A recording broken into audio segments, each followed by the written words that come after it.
Hi guys, ఈరోజు మనం Adobe primary ప్రోలో మనం ప్రోగ్రామ్ మానిటర్ గురించి ఇన్ డెప్త్ గా తెలుసుకోబోతున్నాం. అడోబీ ప్రైమరీ ప్రోలో మనకి రెండు మానిటర్లు ఉంటాయి. ఒకటి సోర్ మానిటర్, ఇంకొకటి ప్రోగ్రామ్ మానిటర్.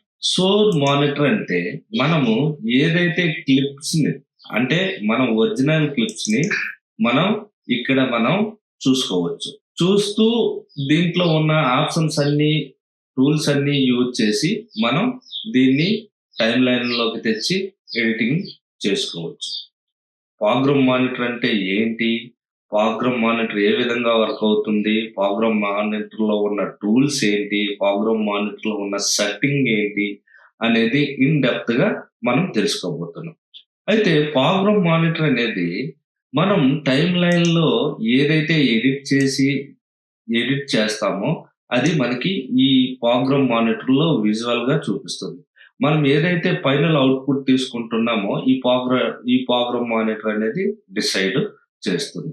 ఈ రోజు క్లాస్ లో మనమైతే తెలుసుకోబోతున్నాం. Okay, play and pause button. ఇది మనకి ఈ మానిటర్ కింద ప్లే అండ్ పౌజ్ బటన్ అనేది ఉంటుంది.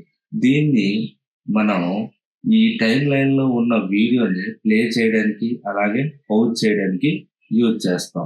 ఒకసారి ప్లే, పౌజ్, ఈ విధంగా ప్లే అండ్ పౌజ్ చేయడానికి యూజ్ చేస్తాం. అలాగే దీనికి షార్ట్ కట్ కీ వచ్చాము, కీబోర్డ్ పైన ప్లే స్పేస్ బార్ అన్నమాట. Play space bar, pause space bar, ఈ విధంగా దీన్ని యూజ్ చేయొచ్చు అన్నమాట.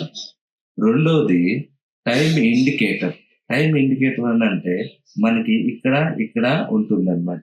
ఈ టైం ఇండికేటర్ అనేది మనకి అవర్స్, మినిట్స్, సెకండ్, ఫ్రేమ్స్, ఈ వీడియోలో మనకి ఎన్ని అవర్స్ ఎన్ని సెకండ్లు అనేది చూపించడానికి యూజ్ అవుతుంది. ఇక్కడైతే మనకి టోటల్ గా ఇది 15 సెకండ్ 30 ఫ్రేమ్స్ వరకు మనకి ఈ వీడియో టోటల్ గా ఉంది అని మనకి చూపిస్తుంది అనమాట. ఇది ఈ టైం ఇండికేటర్ అనేది ప్రీవియస్ వీడియో ఎడిటింగ్ కి యూజ్ అవుతుంది.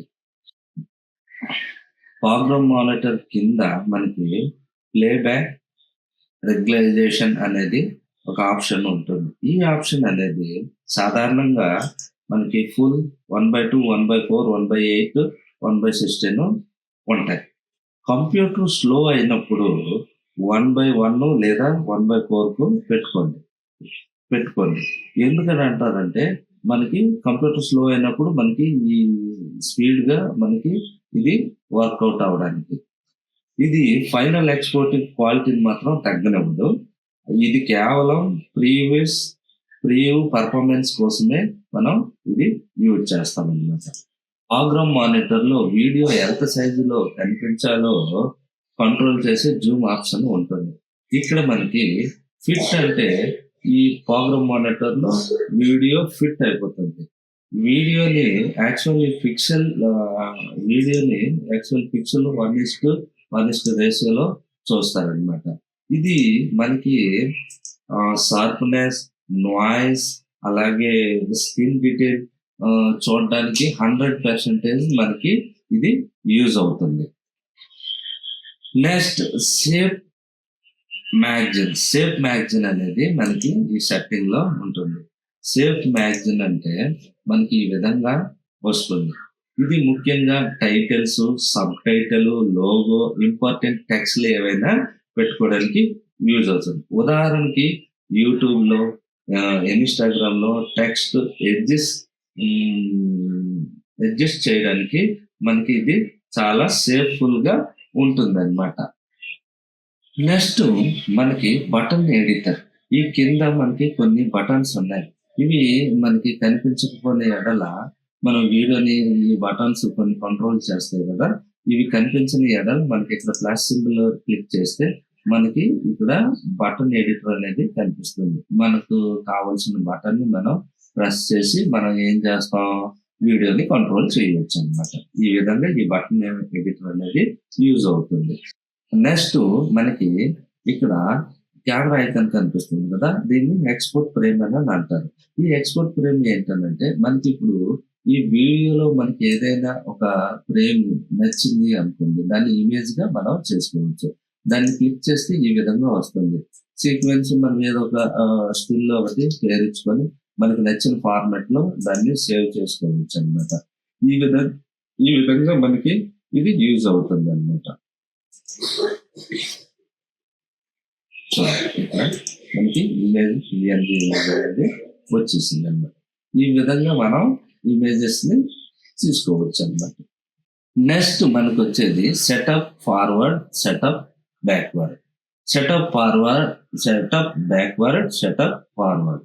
ఇవి మనకి ఏ విధంగా యూజ్ అవుతాయనంటే, మనం ఒకవేళ ఆడియోకి లిప్ సింక్ గాని, అలాగే యాక్షన్ కట్ టైమింగ్ గాని, కట్ పాయింట్ గాని, బ్లింకింగ్ గాని, ట్రాన్సాక్షన్ గాని మనం యూజ్ చేయడానికి యూజ్ అవుతాయి. ఇప్పుడు సెటప్ బ్యాక్వర్డ్, ఇప్పుడు మనం ఇక్కడ ఈ విధంగా చూడండి ఒకసారి. సెటప్ బ్యాక్వర్డ్ మనం ఎన్ని ఫ్రేమ్‌లు మనకి వద్దనుకుంటే లిప్ సింక్ చేయడానికి, ఆడియో సింక్ చేయడానికి, అలాగే action timing point, cut point ఇలా మనం ఇక్కడ కట్ అవుతున్నాం అనుకోండి. ఈ విధంగా మనకి ఈ బ్యాక్వర్డ్ అండ్ ఫార్వర్డ్ అనేది మనకి యూజ్‌ఫుల్ అవుతాయన్నమాట. నెక్స్ట్ మనకి ఇక్కడ కంపోజిషన్ వ్యూ అని ఉంటుంది. ఇదేంటనంటే మనకి కలర్ గ్రేడింగ్ చేసే దీనికైతే మనకి ఒక ఫ్రేమ్ అంటే కంపోజిషన్ చేసుకోవడానికి ఇలా 2 ఫ్రేమ్స్ వస్తాయి. ఇప్పుడు మనం కలర్ గ్రేడింగ్ చేసేటప్పుడు ఇది చాలా యూజ్‌ఫుల్ అవుతుంది. ఒక ఫ్రేమ్ నుండి ఒక ఫ్రేమ్‌కి ఎట్లా కలర్ గ్రేడింగ్ అనేది. అంటే ఈ ఫ్రేమ్‌లో మనం కలర్ గ్రేడింగ్ చేసుకుంటాం. అంటే ఆఫ్టర్ కలర్ గ్రేడింగ్‌కి ముందు, కలర్ గ్రేడింగ్ తర్వాత అనేది మనం చూసుకోవడానికి ఇదైతే మనకి చాలా యూజ్‌ఫుల్ అవుతుంది. Go to in, go to out ఇవన్నమాట. అంటే వీడియో ఎండింగ్‌కి అలాగే వీడియో స్టార్టింగ్‌కి. నెక్స్ట్ మనకి ఇక్కడ చూసినారా మార్క్, యాడ్ మార్క్ అంటే మనం ఇక్కడ ఏదైనా ఇక్కడ ఎగ్జాక్ట్‌లీ ఈ లిప్ సింక్ దగ్గరే మనం చేయాలనుకోండి, మార్క్ చేసుకుంటే ఈ విధంగా మార్క్ పడుతుంది. ఈ విధంగా ఇక్కడ మనకి ఆడియో గాని, ఏది గాని మార్కులేసుకోవచ్చు. లేదంటే ఇక్కడ మనం ఇది ఆల్రెడీ టైమ్ లైన్‌లో చెప్పాను. కాకపోతే మళ్ళీ ఇక్కడ చెప్తున్నా. ఇక్కడ మనం టైమ్ లైన్‌లో సెలెక్ట్ చేసినట్టుగైతే ఇక్కడ మనకి ఇది కనిపిస్తుంది. ఇదేం చేస్తామంటే డైరెక్షన్ ట్రాన్స్‌ఫార్మ్ గాని, క్రాప్ గాని. ఇప్పుడు వీడియో ఒకవేళ ట్రాన్స్‌ఫార్మ్ చేయాలంటే ఈ విధంగా మనకొస్తుంది. చూడండి ఇలా లాగితే జూమ్ అవుతుంది. ఇలాగా జూమ్ అవుట్ అవుతుంది. ఈ విధంగా మనకి అలాగే క్రాప్ కూడా ఉంటుంది. క్రాప్ చేసింది వీడియోని ఇలా క్రాప్ చేయొచ్చు. ఇటువైపు ఇలా క్రాప్ చేయొచ్చు. ఇలా ఈ క్రాప్స్ ఆప్షన్ యూజ్‌ఫుల్‌గా మనకి యూజ్ అవుతుంది. ఇది ఒకసారి మీరు ఫర్దర్ క్లాస్‌లోకి వెళ్తే మీకు అర్థమవుతుంది. ఇది గైస్ ఈరోజు ఈ క్లాస్ మీకు అర్థమైందా అని నేను అనుకుంటున్నా. మరింత నెక్స్ట్ క్లాస్‌లో మరొక టాపిక్‌తో కలుద్దాం. అంతవరకు సెలవు. Sign of.